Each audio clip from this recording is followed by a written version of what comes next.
Good evening. I'm Sarah Huckabee Sanders. Being a mom to 3 young children taught me not to believe every story I hear. So forgive me for not believing much of anything I heard tonight from President Biden. From out-of-control inflation and violent crime to the dangerous border crisis and threat from China, Biden and the Democrats have failed you. They know it, and you know it. And it's time for a change.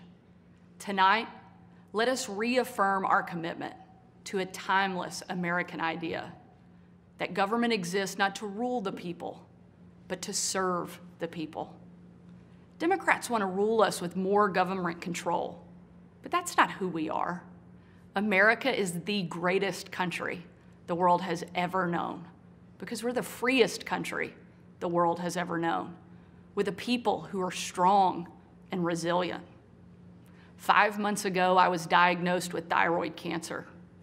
It was a hard time for our family, particularly our kids, Scarlett, Huck, and George. But we kept our faith and persevered. Thanks to exceptional doctors here in Arkansas, a successful surgery, and the grace of God, I am cancer-free. Through it all, I couldn't help but think about my mom. She was 20 years old and in her first year of marriage when she was diagnosed with spinal cancer. The doctors told her she might not live, and if she did live, they said she'd never walk again. And if she did walk, she'd definitely never have children.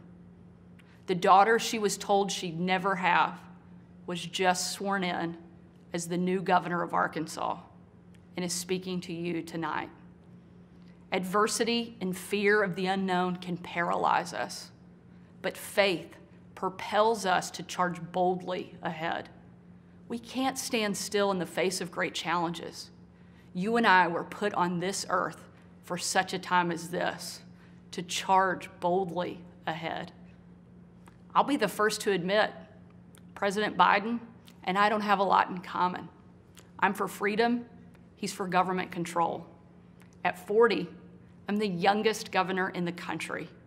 And at 80, he's the oldest president in American history. I'm the first woman to lead my state, and he's the first man to surrender his presidency to a woke mob that can't even tell you what a woman is. In the radical left's America, Washington taxes you and lights your hard-earned money on fire.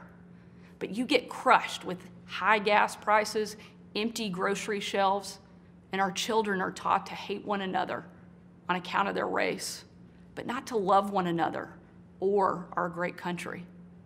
Whether Joe Biden believes this madness or is simply too weak to resist it, his administration has been completely hijacked by the radical left.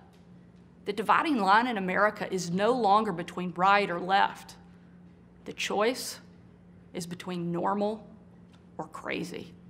It's time for a new generation of Republican leadership. Upon taking office just a few weeks ago, I signed executive orders to ban CRT, racism, and indoctrination in our schools, eliminate the use of derogatory term Latinx in our government, repealed COVID orders, and said never again to authoritarian mandates and shutdowns. Americans want common sense from their leaders, but in Washington, the Biden administration is doubling down on crazy. President Biden inherited the fastest economic recovery on record, the most secure border in history, cheap, abundant, homegrown energy, fast rising wages, a rebuilt military, and a world that was stable and at peace. But over the last 2 years, Democrats destroyed it all. Despite Democrats' trillions in reckless spending and mountains of debt, we now have the worst border crisis in American history. As a mom, my heart breaks for every parent who has lost a son or daughter to addiction. 100,000 Americans a year are now killed from drug overdoses, largely from fentanyl pouring across our southern border. Yet the Biden administration refuses to secure the border and save American lives. And after years of Democrat attacks on law enforcement and calls to defund the police, violent criminals roam free, while law-abiding families live in fear. Beyond our border, from Afghanistan to Ukraine, from North Korea to Iran, President Biden's weakness puts our nation and the world at risk. And the president's refusal to stand up to China, our most formidable adversary, is dangerous and unacceptable. President Biden is unwilling to defend our border, defend our skies, and defend our people. He is simply unfit to serve as commander-in-chief. And while you reap the consequences of their failures, the Biden administration seems more interested in woke fantasies than the hard reality Americans face every day. Most Americans simply want to live their lives in freedom and peace. But we are under attack in a left-wing culture war we didn't start and never wanted to fight. Every day we are told we must partake in their rituals, salute their flags, and worship their false idols, all while big government colludes with big tech to strip away the most American thing there is, your freedom of speech. That's not normal. It's crazy, and it's wrong. Make no mistake, Republicans will not surrender this fight. We will lead with courage and do what's right, not what's politically correct or convenient. Republicans believe in an America where strong families thrive in safe communities, where jobs are abundant and paychecks are rising, where the freedom our veterans shed their blood to defend is the birthright of every man, woman, and child. These are the principles Republican governors are fighting for, and in Washington, under the leadership of Senate Republicans and Speaker Kevin McCarthy, we will hold the Biden administration accountable. Down the street from where I sit is my alma mater, Little Rock Central High. As a student there, I will never forget watching my dad, Governor Mike Huckabee, and President Bill Clinton hold the doors open to the Little Rock Nine. Doors that 40 years earlier had been closed to them because they were Black. Today, those children once barred from the schoolhouse are now heroes memorialized in bronze at our State House.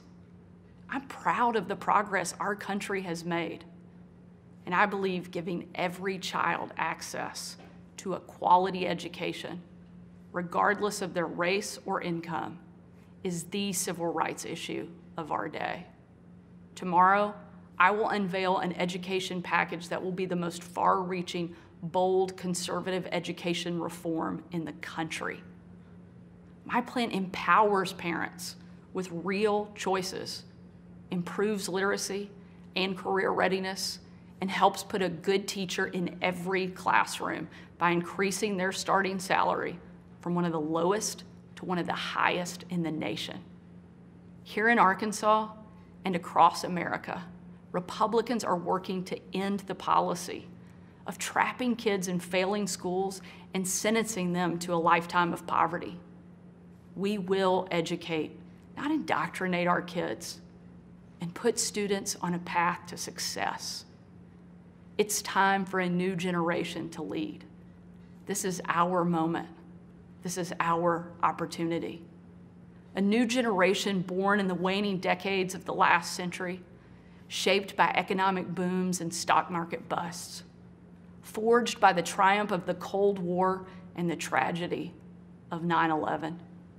A generation brimming with passion and new ideas to solve age-old problems. A generation moored to our deepest values and oldest traditions, yet unafraid to challenge the present order and find a better way forward. If we seize this moment together, America can once again be the land of the free and the home of the brave. During my 2.5 years at the White House, I traveled on every foreign trip with the president. A trip I will never forget was on December 25th of 2018. My husband Brian and I had just cleaned up wrapping paper that was shoved into every corner of our house, thanks to our 3 kids, when I had to walk out on my own family's Christmas, unable to tell them where I was going that night because the place I'd be traveling was so dangerous. They didn't want anybody to know that the president was going to be on the ground, even for a few hours. We boarded Air Force One in complete and total darkness. There were no lights on the plane, no lights on the runway. Our phones and computers shut down and turned in. We were going completely off the grid.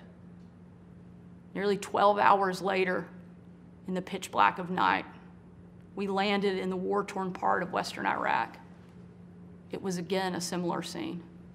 No lights on the plane, no lights on the runway. The only thing you could see was coming from about a mile away in a dining hall where hundreds of troops who were in the fight against ISIS had gathered expecting to celebrate Christmas with senior military leadership from around the region. They had absolutely no idea that the president and first lady were about to walk into that room. And when they did, it was a sight and a scene and a sound I hope I never forget. The room erupted. Men and women from every race, religion, and region, every political party, every demographic you can imagine, started chanting in perfect unison over and over and over again, USA, USA, USA. It was an absolutely perfect picture of what makes our country great. One of the young soldiers yelled from the back, "Mr. President, I re-enlisted in the military because of you." And the president said, "And son, I'm here because of you." Shortly after, that young soldier came up to me. He said, "Sarah, you have a tough job." I told him, "What I do is nothing. You take bombs and bullets. That's a tough job." And in a moment that I know I'll cherish for the rest of my life, that soldier reached up and he pulled the Brave Rifles patch he wore on his shoulder, and he placed it into my hand, a sign of ultimate respect. And he said, "Sarah, we are in this together." Overwhelmed with emotion and speechless, I just hugged him with tears in my eyes and a grateful heart for our heroes who keep us free. That young man and everyone who has served before him, all of those who serve alongside him, and the thousands we know who will be called upon to serve after him, deserve to know they have a country and a community back home doing our part in the fight for freedom. America is great because we are free. But today, our freedom is under attack, and the America we love is in danger. President Biden and the Democrats have failed you, and it's time for a change. A new generation of Republican leaders are stepping up, not to be caretakers of the status quo, but to be change makers for the American people.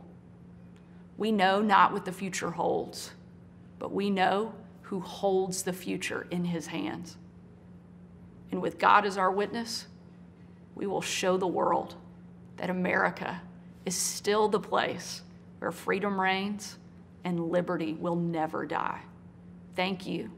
God bless you, and God bless America. 'Cause the flag still stands for freedom, and they can't take that away.